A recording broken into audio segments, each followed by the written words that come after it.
And we're back with the Pop Culture Cosmos. It's Gerald Glassford as we return to you for another State of Pro Wrestling. Please go ahead and give us a shout out whenever you can. Like and subscribe. Be truly appreciated. But it is the State of Pro Wrestling for March 2023 going into April. And it's that time of the year. It is WrestleMania season. We're smack dab in the middle of it. And most of the card, if not all, has been filled out for WWE WrestleMania. And we're going to talk about that today, plus a little bit of AEW. And an exciting match happened this weekend that I think or this past week. An exciting match happened this past week that we must talk about. But there's nobody better to talk about pro wrestling with me than a good man indeed. You got to go ahead and check out what he's doing today at the PVD Cast. That's pvdcast.com. His latest episode has Colin Devonshire the third. Oh my gosh, that's a pro wrestling name if I ever heard one. It is John Orlando. I feel like we should be going out to the ring as our tag team that we talked about last time with Colin Devonshire the third as our manager.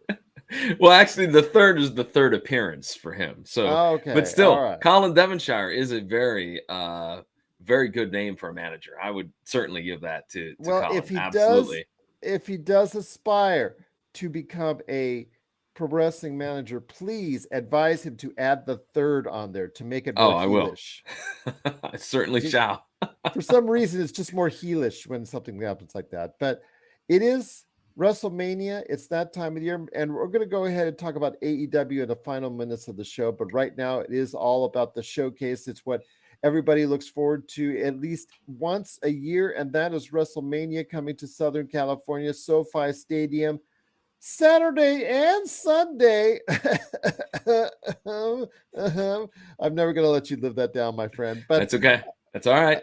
But with a roster ready to go ahead and tackle it, plus the entire pro wrestling world heading to SoCal because AEW is going to be there, GCW is going to be there with their Hall of Fame and doing a show. There's a major wrestle convention that's going on that's going to go happen there. Everybody is gearing around. It's a major industry, not just what WWE does, but what the whole pro wrestling industry does there as well.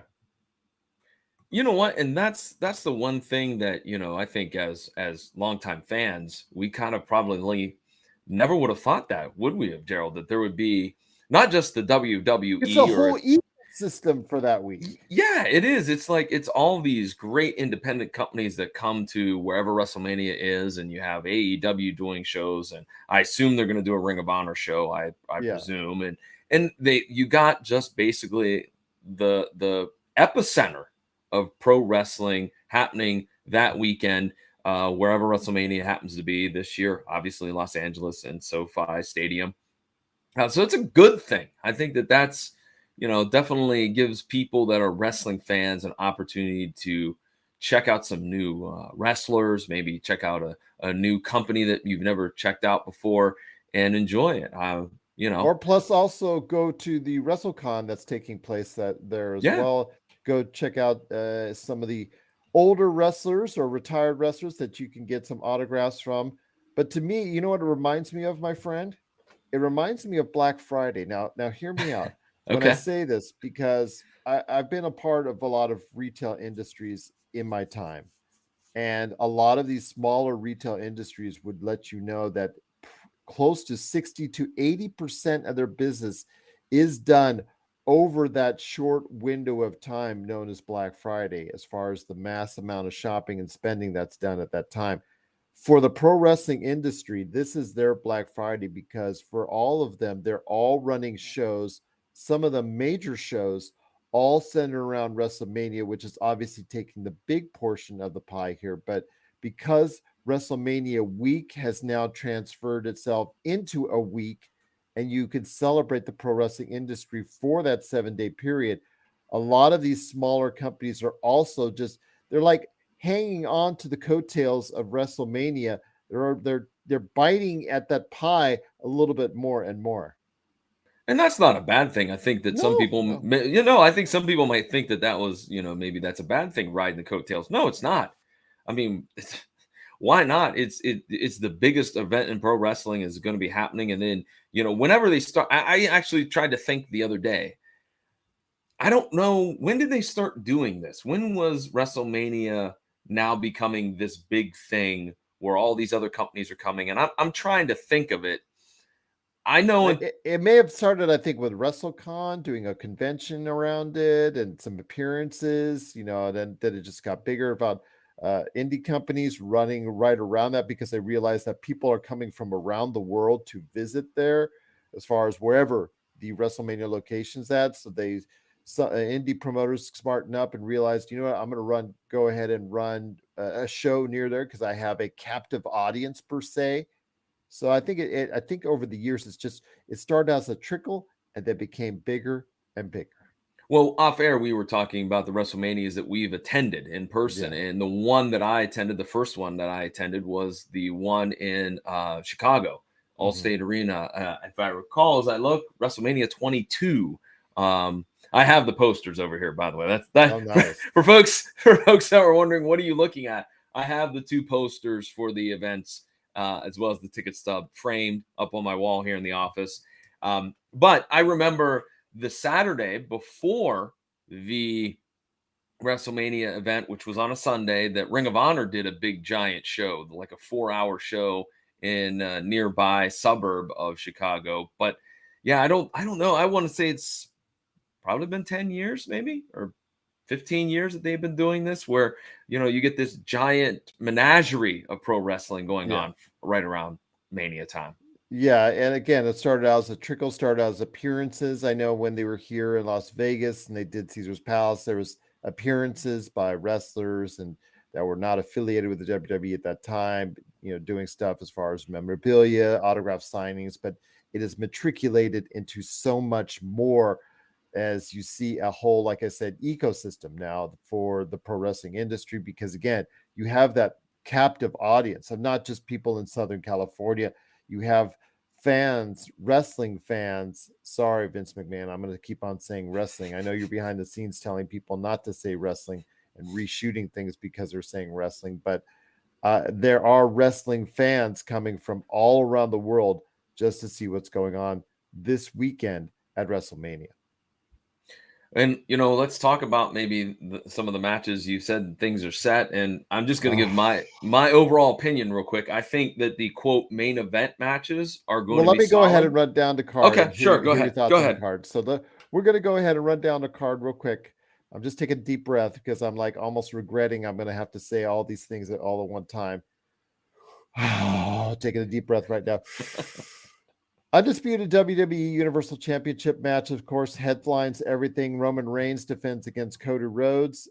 SmackDown Women's Championship, Charlotte Flair defends against Rhea Ripley. The Raw Women's Championship, Bianca Belair defends against Asuka.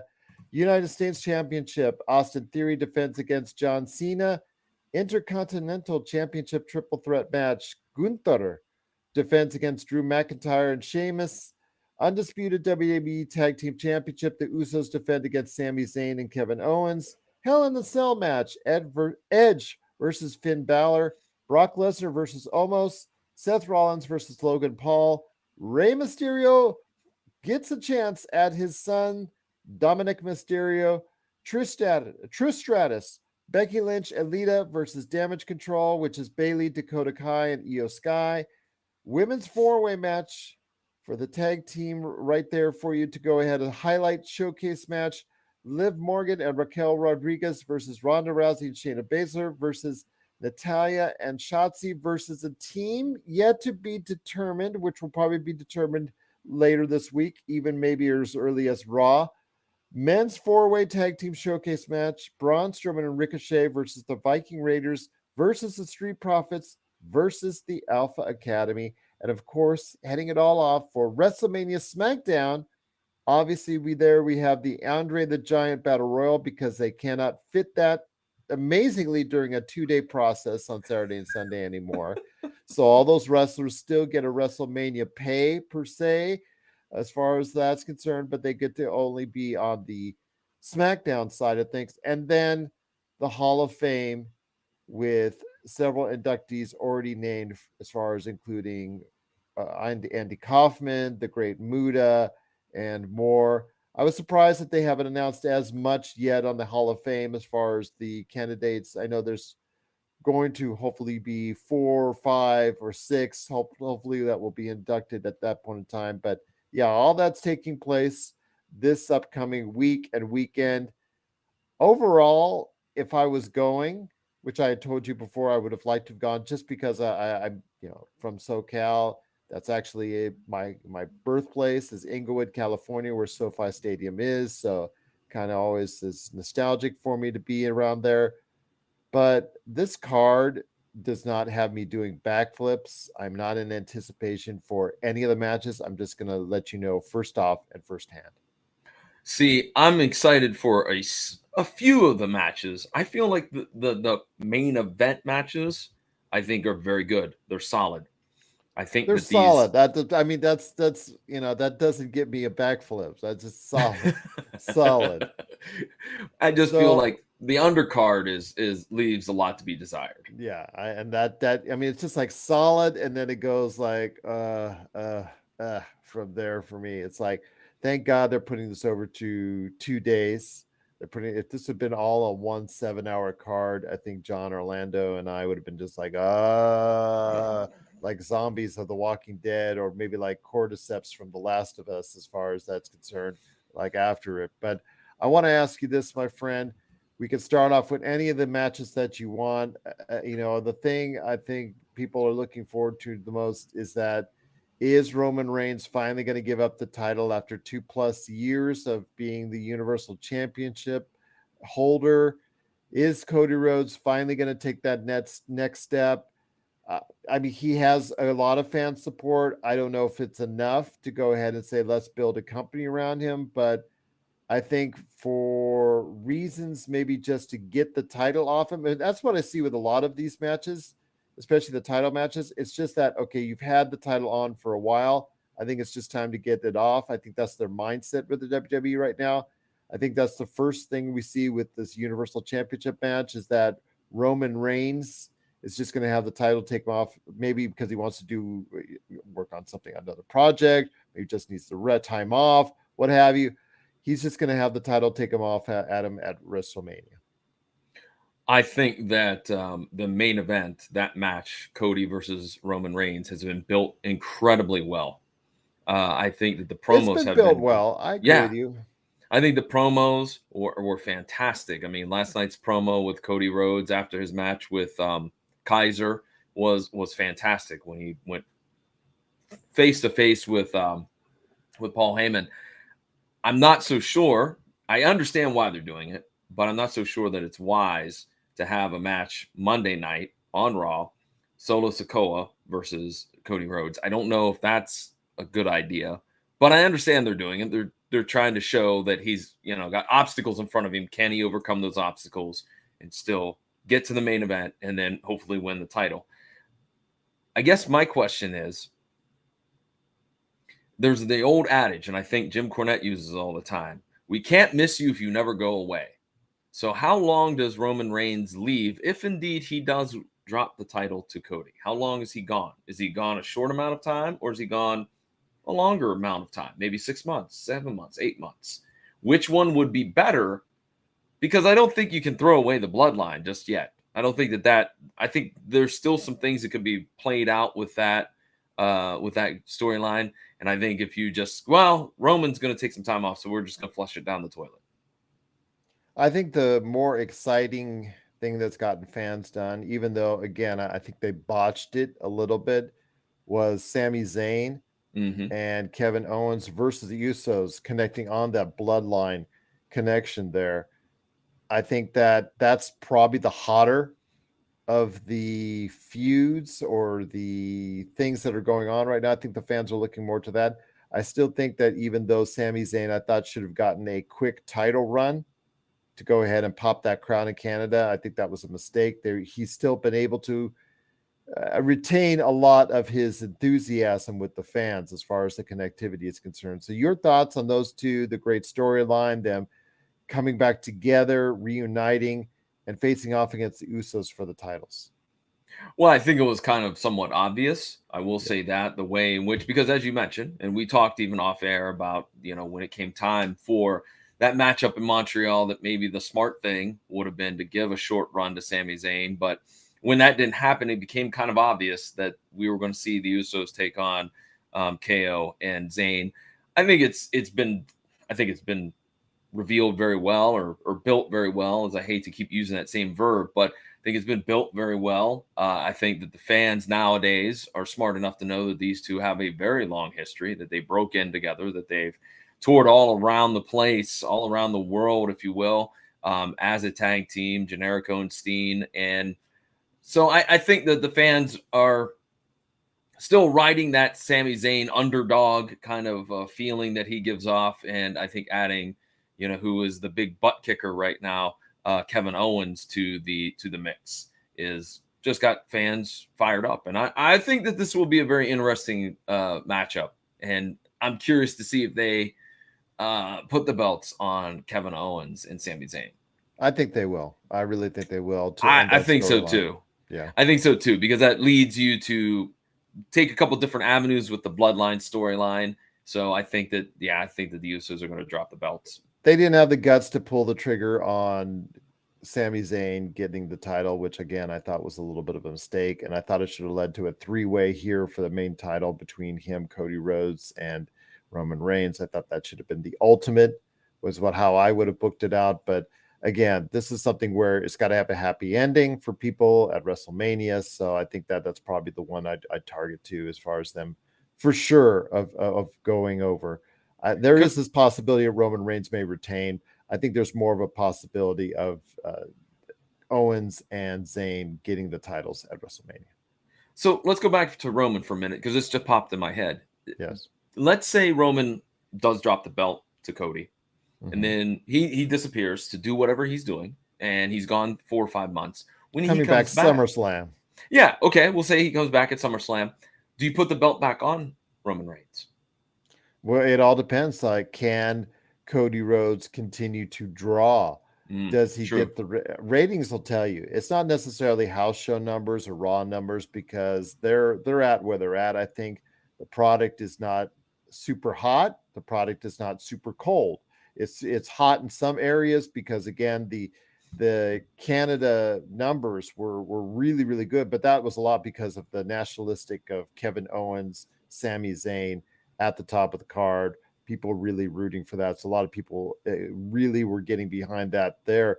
But overall, the business is okay, as far as what we're seeing. So as long as the business stays okay or even good, and then the ratings still stay above 2 million viewers for both shows, I think they keep it on Cody Rhodes for a while. But if not, if it starts to fade a little, they'll get panicky. The WWE, they like the safe thing. They don't like going with the chance thing. And so if that's the case, I will see them going and putting back on Roman Reigns at some point in time down the future, because if he finishes taking time off, working on a movie, whatever, then obviously he's going to make himself available again, and that's going to be very tempting to put the strap back on him. Simple as that.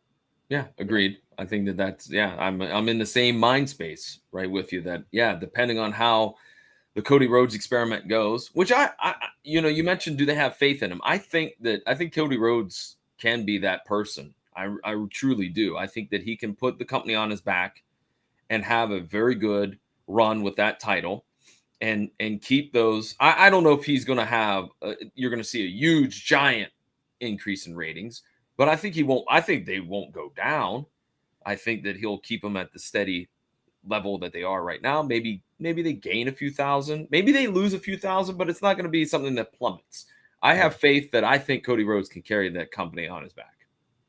The thing is, though, will there be enough heels that you could feed them that are of interest? That's the point. That's the truth. Absolutely, you're right. You got 70 wrestlers right now competing over the weekend, seemingly, or I'm sorry, probably closer to 50. But are any of them really as exciting or interesting? Does that get people's interest enough to where they will go ahead and tune in on a regular basis? We'll find out. We'll find out if the WWE storylines can go ahead and complement each other to that. But the women's side, my friend. As we continue with the state of pro wrestling for 2023, you've got Charlotte Flair versus Rhea Ripley from the Judgment Day, and then also Asuka versus Bianca Belair, with Bianca Belair holding the title. I think, again, you have a situation where Bianca Belair's held it a year. I just think that the build-up for this match has not been very good. As you know, I'm a big Asuka fan, but Asuka in this new persona is not the best. I'm going to say that. Look, it's not the best thing for her, I think. I think also the fact that they've taken the mic out of her hands is not exactly great either. Yeah, she speaks a lot as far as in Japanese, but she has such natural charisma even when she speaks in her promos in Japanese that people are in tune to it. I think I'm not in love with this new character change that they made for her. But then again, if you didn't job her out like you did before, you wouldn't have had this situation in the first place where you needed to go ahead and refresh her character. Again, the buildup has not been great to this match, but I think just because, and I know Asuka's the favorite going in, just because of the fact, again, it comes back to the point you've had a champion for a year. You feel like the need to go ahead and take it off Bianca Belair. I guess go ahead. I'm not opposed to it. I'm not opposed to it all as far as taking the title off her and giving it to Asuka, but I just don't think it's the best lead up into a match with her. And then also as well between Charlotte Flair and Rhea Ripley. We've seen this match before, and Rhea Ripley had a lot of momentum going her way with the Judgment Day, but it seems to kind of stalled a little bit. And then I think Charlotte Flair will retain and Asuka will win. Those are my predictions, although I'm really close on either. It's going to be close. I don't know exactly. I would not make either of them a heavy favorite on either of these matches. I do like the refresh for Asuka. I do. I like the different look, and I think that that's the reason why she will become the champion at WrestleMania. I think that they've invested some time, not enough time. I will say that straight up, but they've invested some time in this new character. And you're probably going to hear me say this when we get to AEW. How awesome would it have been if they would have done like they did back in the day, where Asuka's been gone for a little bit. They do those vignettes. They got away from doing that. And other companies have gotten away from doing that. But those cool, and WWE was great at it. They have the production team to do it.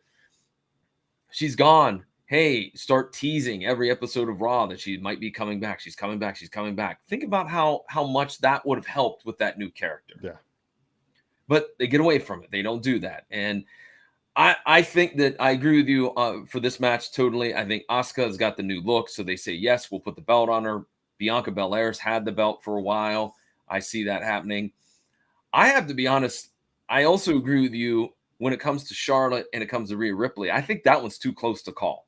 They're both toss-ups to me. I think they're both toss-ups. I could see them going either which way. Well, I could see that, the way that they have presented Charlotte Flair, last night talking about her father and talking about, some of the troubles that, that she has just like anybody else. And then talking about her career. I thought that they've done a pretty decent job with that. I think that I'm going to go that I think Rhea Ripley is going to get the victory. I think that will give her an opportunity, I think, to kind of shine on her own, get away from the Judgment Day, especially Finn Balor and Damian Priest. I would not even be opposed that we get, since you're now doing Dominic and Rey, let's let Dominic kind of go off on his own as well and kind of, see where the Judgment Day falls in terms of popularity in that. I love that though. Dominic, I'm not exactly thrilled as a wrestler to see him. He's okay as a wrestler, but as this chicken heel, I love that when he was taking a move. He was taking a finishing maneuvers from somebody, and he screamed "mommy" when he was doing it. And that I saw that I love. He's embracing that role. But we'll get to the Mysterios in a second. But I just think both are toss-ups. I think both are toss-ups, and they go either which way. So I don't say I can't say you're wrong on that. But when it comes to the women's matches, they still got to unify the titles, my friend. Absolutely. And I will say that to my dying day. If they unify the men's, unify the women's, and then they unify the tag titles, They unify the women's title. I don't know. I don't get it. I just don't get it how every other major title is unified except for the women's title. I just don't get it. I'm sorry. I'm just not with it. But also on the card here as we continue with our State of Pro Wrestling for March 2023. It's our WrestleMania preview right here at the Pop Culture Cosmos. It is the Battle of Mysterios, my friend, which finally came about. This is when we tape this, it just happened here in Las Vegas. It was so funny because I was telling people that within the span of maybe a quarter mile, you had WrestleMania, WWE SmackDown at the MGM Garden Arena. Across the street, you had the Sweet 16, a basketball game going on, as far as that for the NCAA tournament. And then over the freeway, you had Taylor Swift in concert, staking out the Allegiant Stadium here. So the future home of WWE, I guess one of the upcoming pay-per-views there. So I will say this, though, my friend, when it comes to the Mysterios, Rey Mysterio finally had enough. Dominic has finally become the chicken heel enough where he went off on his mom and his sister, and Rey said enough's enough, and this is so funny. These family abuse stories are usually good, but is it wrong for me to say that when we cheer a father hitting a son, even though it's a work punch? Yes. Is that wrong? Is that kind of weird in a way? I say no, because it's in the context of pro wrestling. I mean, we've when cheered, a brother hits a brother, or we've cheered former Soviets that have changed their mind just because somebody has a car accident. We were forgive actually never Soviets in the first place, but that's okay. That's okay. We accept a lot as pro wrestling fans. Yeah, that's true. That's true. But your thoughts on the Mysterios? I mean, Rey Mysterio Jr. is getting inducted to the Hall of Fame, which is also, again, conveniently part of the storyline in this. Your thoughts on this, my friend? Because do you elevate Dominic Mysterio, who I don't know how far you could take him, because he's not as athletic as his dad because he's bigger, he's taller, but he's not as imposing as some of the other top superstars. So I don't know exactly how far you get him over. Let's say he does beat his dad and gets the momentum from that. Where do you take it with him? Because you can't. It's not like you can really see him as a believable top tier champion as of yet. He may find his gimmick, and he may find a time where you can push him and somehow get him to the top. I don't see it as of yet. I may be wrong on that. Your thoughts on what you do with the battle of the Mysterios? Again, I agree with you. I think that Dominic is not at that point where he can be standalone and do his own thing. But on that point, I just said it a little bit ago. I hate to say it, but it's the old adage: throw him in the deep end of the pool and see if he can swim. I think that he's gotten better. Gerald, I mean, when he first started, he was awful. Let's just not mince words. He was bad. Yeah. And I think he should have spent more time in the Indies, personally. I agree as well. I agree wholeheartedly. Or put him in NXT. Yeah, I agree. Absolutely. But he's gotten better in the ring. He's still not at the level of his father. He's still not at the level of many of the superstars in the WWE. He can't. He's just not as athletic because his Rey Mysterio. One of the best attributes about him is his size, and it's always been his size, because he's been able to go ahead and do things not many other humans do, because of the fact it's his sheer size as compared to other wrestlers has been able to allow him to be so nimble and be so athletic and do so many different things. There's no way his son, who towers above him about 3, 4, 5, 6 inches more and weighs 30 to 40, 50 more pounds than he does, that's unfair to ask. Right. But I think that he's come into his own with this character.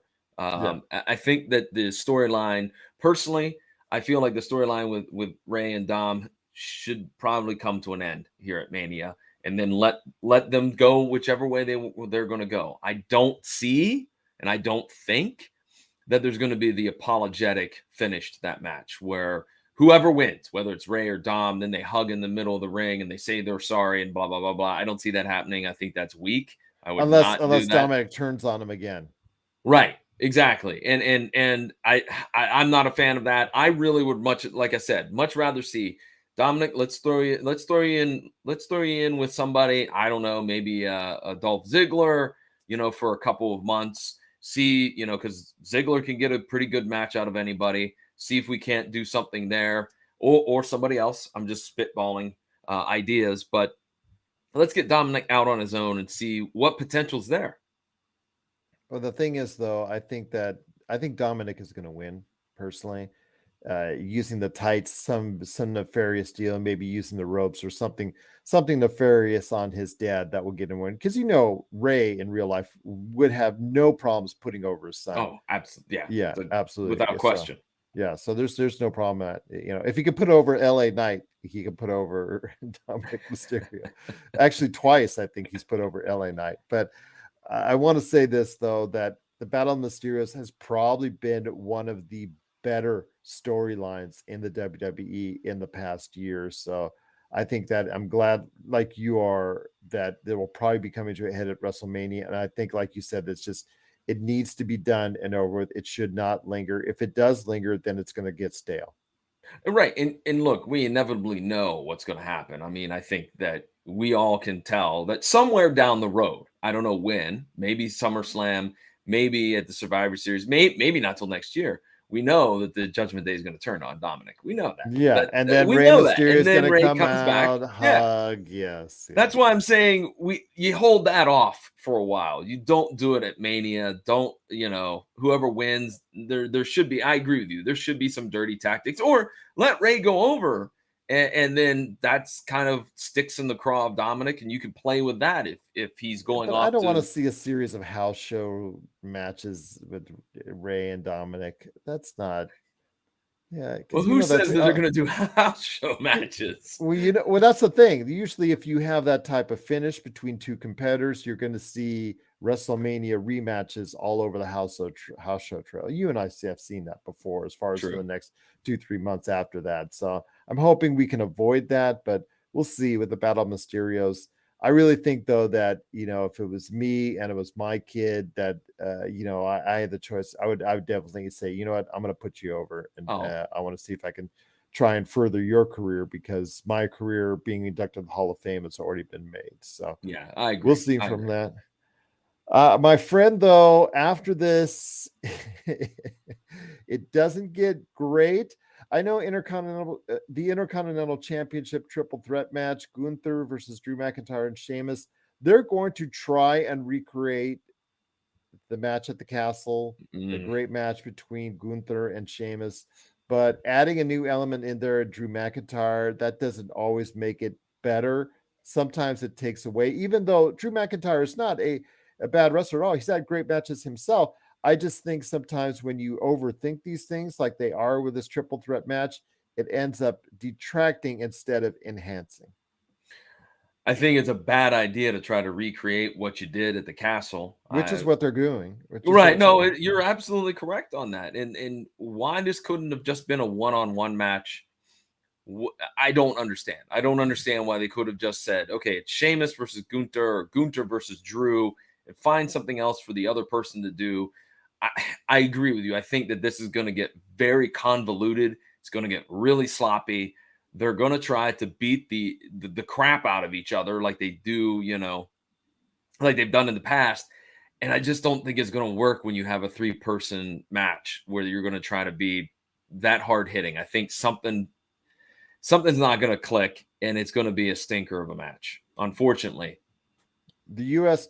title will be on the line in the opening night for opening night one, and that is Austin Theory versus John Cena. John Cena, we all know in this match, is probably going to do the job once again, because he's got really nothing left to prove, and he's got really it's just a name, just John Cena, just being there just to see if he can draw some fans in there. But he's going to be on a jet plane by the time the final match is played, and he's going to be jetting off to whatever movie set he's going to be on. But will this really get Austin Theory into a place? Because the future, people have been trying hard to, at least the WWE has, behind the scenes, I'm sure, trying to parallel him with MJF, trying to get him in that same arc as MJF, as far as seeing his, young heel that maybe people are starting to really dislike, but still supposedly has enough talent to get over. We've always talked about Austin Theory as a theory of being someone that maybe can lead the company down the line. Your thoughts on this? Obviously, this is done to go ahead and see if John Cena can put over Austin Theory to try and get him more over with the public. I'm not sure that he'll ever reach that status that we've seen now from MJF. Your thoughts on Austin Theory versus John Cena? Well, I think that, yeah, obviously, I think we all They're know that trying Austin hard for Theory. him to be the WWE's version of MJF. Trying very hard. They are. I definitely would absolutely agree with you, and I think that that's part of the problem with Austin Theory is I think that you need to let him look. We all kind of know that MJF has a little bit of free reign in AEW, to kind of say what he wants to say and do what he wants to do, and I think that that's not the case with Austin Theory in the WWE. So I think if you want to push him to that next level, you want to see what he can do, you got to let go of the reins a little bit. All right. Creative's got to maybe not push him in certain directions. Let's just see where things go. Obviously, I mean, it's pretty. I mean, no one's going to be shocked by the fact that John Cena is going to lose to Austin Theory. But my question would be is how is he going to lose? Because to me, that will tell how much faith do they have in Austin Theory.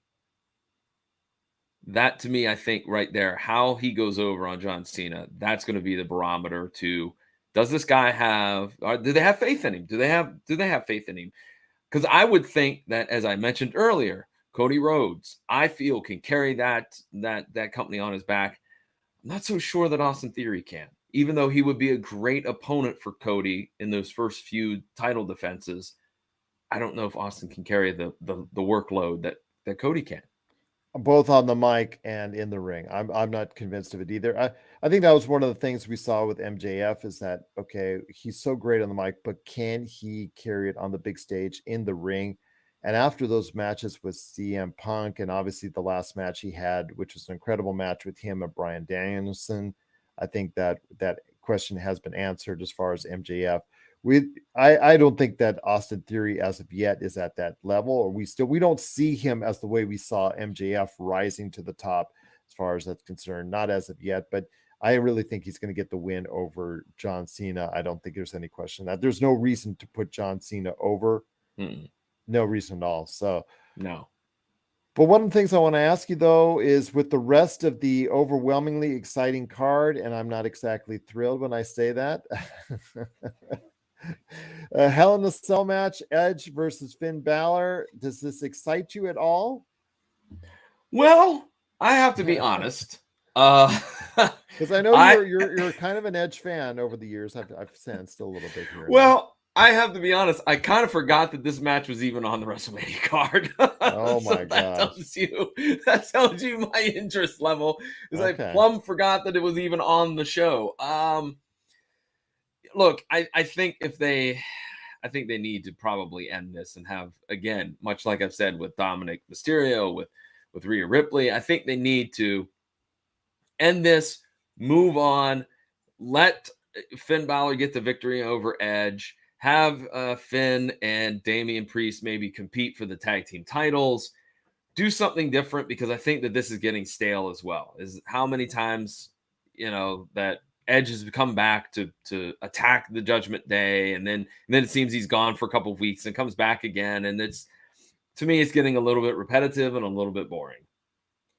Brock Lesnar versus Omos. Any interest there? I mean, I guess you got to justify Brock Lesnar's paycheck somehow. And I see an easy squash win for him against Omos. Omos is someone who they could have really done a lot of good things with initially, but they kind of present him in the wrong fashion. Then they kept him away from TV, and now they've tried to bring him back as this monster heel. Your thoughts on Brock Lesnar versus Omos? I'm not exactly thrilled to see it. I think this is something that probably would normally be on WWE Raw or a SmackDown. This is something I think that if you give more than 4 minutes to, I think you're not doing yourself any justice. I am actually interested in this match because I want to Really? see how Brock Lesnar handles being in the ring with somebody that maybe is not as talented as him, maybe is not as athletically gifted as him. I'm curious about this match. Now, again, I also hope, as what you just said, it goes 4 minutes, 5 minutes most.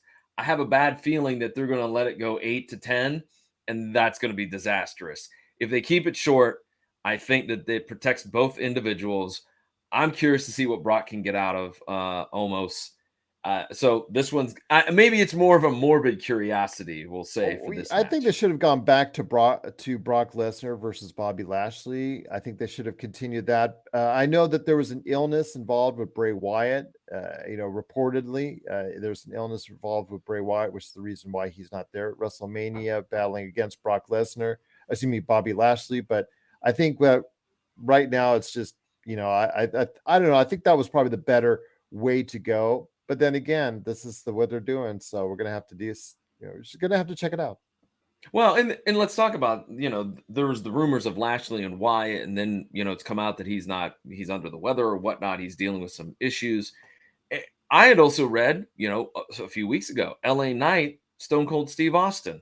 And I think that rumor has kind of cooled off quite a Well, bit. because Austin said on the record he has never been asked to do anything in this regards. He hasn't even been invited to this year's WrestleMania. He actually has been interviewed in the past week and said, "Yeah, I've not been asked to do anything in WrestleMania," and which is sad because I would have loved to have seen Steve Austin participate. But he said he's pretty much done as a wrestler. Of course, when the paycheck flies and the zeros come out, maybe that's changes, but we'll see. We don't even see Undertaker on this. Undertaker's there doing a one-man show. He was actually in Las Vegas last night doing his one-man show, and he'll be in Los Angeles doing a one-man show. So we'll see as far as him participating at all in WrestleMania. But also on the card, my friend, we've got Seth Rollins versus Logan Paul. This attraction that gets people going, gets the social media going, gets the people that are not normally fans that are into Logan Paul into what they're seeing there. But Seth Rollins, obviously great technician. Logan Paul has been, for a celebrity wrestler, really good. And I will say that. So I think of the underneath card matches, this one I think will shine the most. I agree with you 100%. My big concern is when you're finished with this match, is Logan Paul going to disappear again? Because I feel like this guy's never going to get the momentum that he needs or deserves if you keep just doing what you're doing right now. He comes That's a back. him thing. That's his decision too. Well, but okay, granted, but I think that, I don't want to say it. I can't imagine that there's not somebody like Triple H going, "Hey kid, listen, I know you want to take some time off, but look at the momentum you're getting here." Yeah, but he's got all these other things. He's got his toes in a lot of different waters, which is kind of funny because they ask all their wrestlers in the WWE that you can't dip your toes in other waters unless we allow you to. Yet Logan Paul, who has all these outside things going on, can come in, do what he needs to do, and then it's very hypocritical in my opinion. I agree, but I just feel like he's going to be a sideshow. He's going to be an attraction unless they get him to commit to being around for a few months. And then it's just what I said with Dominic Mysterio. Let's judge and see how much talent does this guy have that warrants us writing that big giant check. Well, we'll see what happens, my friend. One of the things, though, I want to finish out here, and it is the state of pro wrestling. It is WrestleMania 39 preview, and the rest of what I've got left for you, my friend, is the Trish Stratus, Becky Lynch, and Lita versus Damage Control match, which I think they should have just kept as a tag team title match because there is the fact that Becky Lynch and Lita are the tag team champions. But hey, bring Trish Stratus, an all-time great, back into the mix along with Damage Control. Damage Control, that shine has been worn off. They've been doing a lot of favors for a lot of people lately, and they have not been winning anywhere. So I don't expect them to win here. Your thoughts on this match, or if any? I know it's not going to be a very long match as well. I think maybe give it 8 to 10 minutes, I think, as far as the best. but I just don't see Damage Control winning, because Damage Control, I think, as all the shine and all the great things that you promised that you saw, has unfortunately gone and left. Well, I was also confused watching SmackDown last night why we were having this tag team four-way matchup, and I'm like, It's to get why? people. It's to get I wrestlers know. paydays. I know, but I was like, this doesn't make any sense because number one, all of these teams are like thrown together tag teams, with the exception of Baszler and Rousey. And I was I like, think so Rousey's arm injury, because she had a broken arm, as far as a broken bone in her arm, in late February at a house show. I think that caused a little bit of difference as far as what was concerned. So she was very tenuous on being able to participate. And you'll see about how much that arm is going to favor as far as how much she will participate in that match. So I think this match is the best way to have her on the card, yet cover for an injury that she has, because you're going to have to, you can rely on the other three teams plus Shayna Baszler to go ahead and get you by. yeah, I just felt like the tag team title match would have been better than this Oh, and I agree three-person with you. team. Yes, and Yeah. then that would have made sense as to why we're doing this, as because I was very confused as to, well, do they get a title shot? Do they not get a title shot? And the same for the men. I mean, they have that men's four-team tag team match as well, and I was also like, well, where's the storyline here? Like, I don't even understand why we're having this match. I'm So, assuming they will get a title shot the next pay-per-view, whoever or that maybe is. Monday at Raw, Yeah, that could be possibility. could be Yeah. a possibility. But yeah, you and I both see this as just guys and gals being filled up for the rest of the card, getting a payday. But I think also in the case of Ronda Rousey, I think it was also the fact that she is covering up for an injury, and that's probably the best way to camouflage her, yet still have her on the card participating, is when you have what, 6 other wrestlers and your own teammate going ahead and covering for you. I think that's why they just didn't want to do the title match. It's between those two and obviously Lita and Becky Lynch. Mm-hmm. So I mean, I just think that right now, just again, filling out the roster, filling out the card. But your overall thoughts one last time. Again, it's not the greatest card WrestleMania I've ever seen, but there's some storylines that should keep people interested. Should they pace it right? And should they place the matches in a certain time, in a certain place, right? It should keep everyone interested throughout. Well, again, yeah, I'll go back to what I said at the beginning of our conversation. I feel like some of the bigger matches are going to be solid. They're going to be entertaining. They're going to be exciting. But I think that we're going to have to wade through a lot of subpar matches in the early going. So, yeah, overall, I'm still excited, still intrigued to see many of these matches. It's WrestleMania, so it's always the showcase of the immortals. It's the presentation's going to be epic, as I think Michael Cole even mentioned that last night on SmackDown, that they are at SoFi Stadium right now building the set and whatnot. So I'm looking forward to it. We'll see how it shakes out. I agree with you. You got to have proper placement of the matches and timing down, and maybe cut out all those replays that we don't really need, because one or two replays fine. 7, I'm not so sure we need those, because that Shaky bogs cam, things watch down. out for the shaky cam. So but yeah, I mean, I think it'll be so far on paper, it looks like it's going to be a mediocre WrestleMania, and hopefully I'm wrong on that statement. Hopefully both you and I are wrong.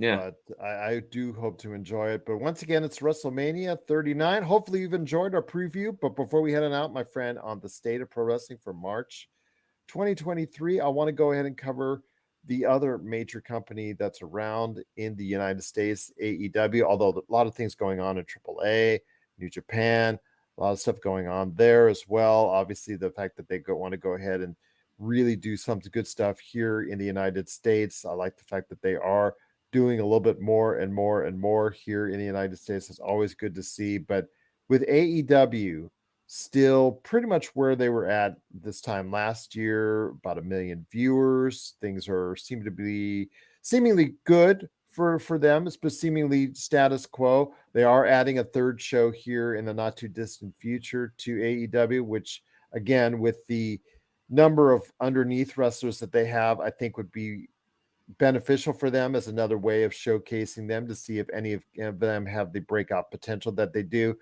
One of the things, though, I'm not exactly thrilled with is, okay, as I've just realized this with the fantastic Kenny Omega versus El Hijo del Vikingo match, which a lot of pro wrestling fans, they've heard of El Hijo del Vikingo and how great he is, but had never actually had a chance to see him on any kind of stage. And we did get that chance to see him, and he delivered this past Wednesday night.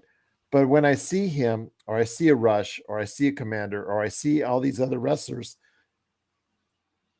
that come to AEW, they seem to be really quick to go ahead and put them on a showcase match and then have them lose or be ineffective. And then they put them down to the middle card, and that's pretty much it. So I'm really kind of I'm torn. I love seeing him in these matches against Kenny Omega versus El Hijo del Vikingo. Fantastic match of the year so far. That was expected. But where do you send, or where do you take El Hijo from here? He is the AAA champion still, but it seems like after that match, I'm just not as, a lot of people are not going to be as high on him and the other ways that they do these things with all these visiting wrestlers or debuting wrestlers that they seem to promote, and then they just go ahead, okay, we're done with you now. We're just going to go ahead and put you in the mid card. Well, this is what I said about Asuka. How awesome would have this match been? I mean, it was great. Don't get me wrong. I mean, it was a showcase of some athleticism that is unparalleled to anything I've seen recently. But how much better would it have been if we would have had those vignettes? Vikingo is coming. Like showing him doing workouts, doing, training, AAA footage. AAA footage or GCW footage or whatever, because he's worked some GCW shows. How much better could you have just waited 3 or 4 weeks before having this match? Because to me, it seemed like the match was just thrown together. Like 2 weeks ago, I heard about it. Oh, hey, it's going to be in Independence, Missouri. It's blah, blah, blah. I'm like, oh, okay. I just feel, and they do that. I feel they do a really poor job of that. They've done it several times where they showcase this wrestler from around the world that a lot of people have heard about. And actually, a lot of people have heard about and actually haven't yet really seen. And like you said, vignettes, footage, something that would have gotten the crowd more interested. And then you just go ahead and you don't build them up. You just put them out on a showcase, which is great for them. And then you sign them. And then that's it. You just relegate them to another wrestler, which is a shame because a lot of these individuals, had they been pushed correctly and build them up, could be really good foundations for AEW, other than just what we have now. Well, and that goes into the booking that we've complained about with AEW for a very long time, is that the booking is inconsistent. The booking, it doesn't make sense. You have too many people on a roster. Let's just be honest. That's the other problem. I mean, how do you booked Orange Cassidy, but you forgot about Keith Lee, and then fans are going, well, why didn't you book Keith Lee? Well, because, and then 3 weeks later, you have the Acclaimed on a show. Like, there's just so much time is elapsing between when you see people. I don't know. They really got to do a better job of this. Oh, in your refrigerator, there's a milk carton, and I think on the side of it is Miro on the side there. Yes.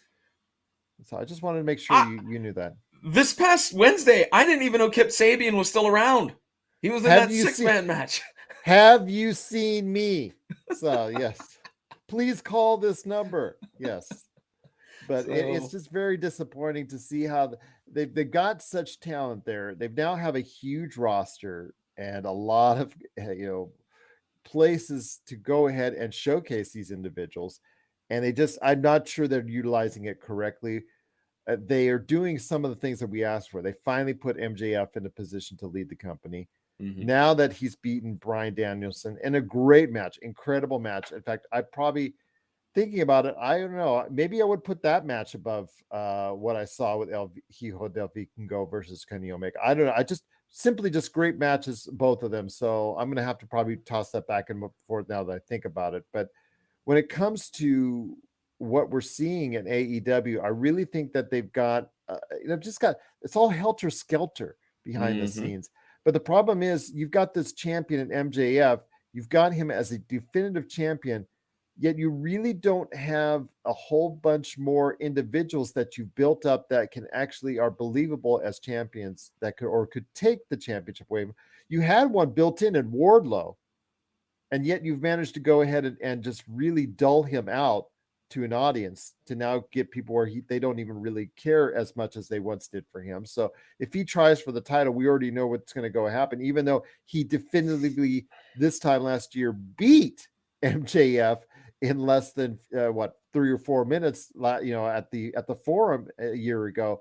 And then you have what's going on, with all these the John Moxley, Adam Page deal going on, and some of these. There's just no definitive future for AEW as far as that I can see that I really like. Well, they're going to go with the 4 pillars storyline, which is fine. But honestly, I think that just from the eyeball test, you're not going to put the belt on Darby Allin. Sorry. I mean, he's a great character. He's does death-defying moves. He's pretty solid in that ring. But are you going to put the title on Jungle Boy? No, and not Sammy Guevara either.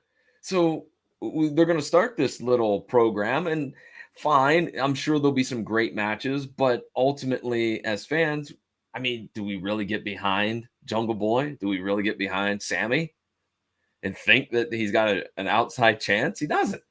Well, the thing is, this comes from the company that now has the Guns as their title holders in the tag team. With all the great tag teams that they have there, that's the best you can do. Really?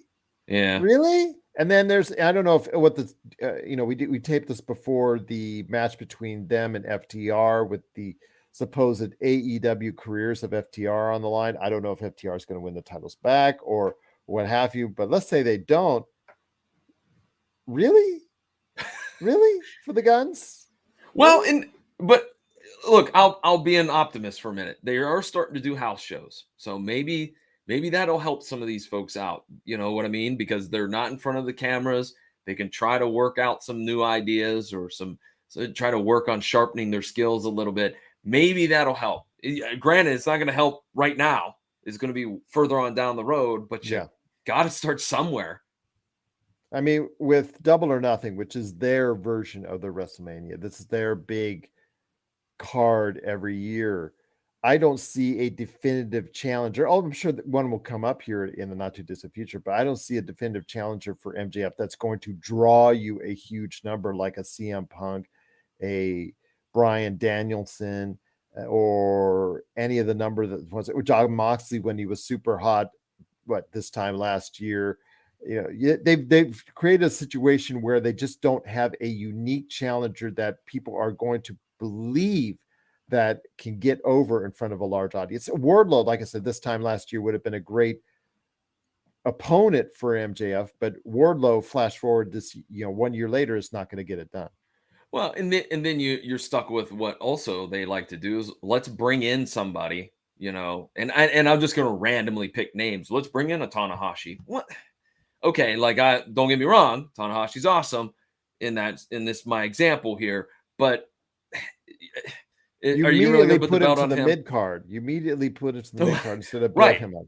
Right, exactly. And even if you're really going to put the belt on him, I don't think that passes the eye test either. With all due respect to him, but he's got commitments in Japan, so it's the booking is been problematic. It'll probably remain problematic until something big happens, and we'll just continue, Gerald, to sit here and scratch our head and go, why? And that will be for another State of Pro Wrestling indeed. But once again, it is John Orlando from the PVD Cast.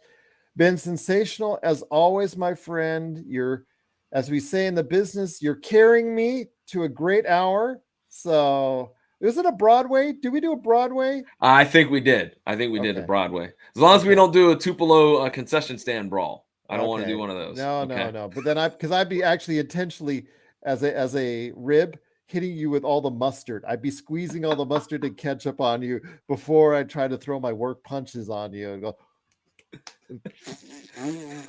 right there with all the ketchup and mustard on you. You probably hit me back. You probably hit me with a bag of hamburger buns.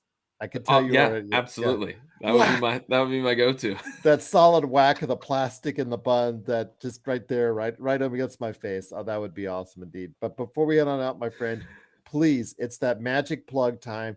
Please go ahead and share with everybody why they need to check out the PVD Cast with your latest guest, who is not a pro wrestling manager. That's correct. The PVD Cast, which is available at pvdcast.com. But you got to admit that's a hell of a name when you lay no, that that is. Colin Devonshire the Third. He sounds like he would be on Downton Abbey. Yes. Anyways, as you mentioned, my wrestlers will go ahead and take care of your wrestlers at any point in time, and will take all the championship titles because I am Colin Devonshire the Third. We will not soil our hands to take on your opponents because you Oh, are dear beneath goodness, us. no, that you are not a worthy challenger. But Colin is a comic book creator out of Boston, and he's created a really unique post-apocalyptic tale.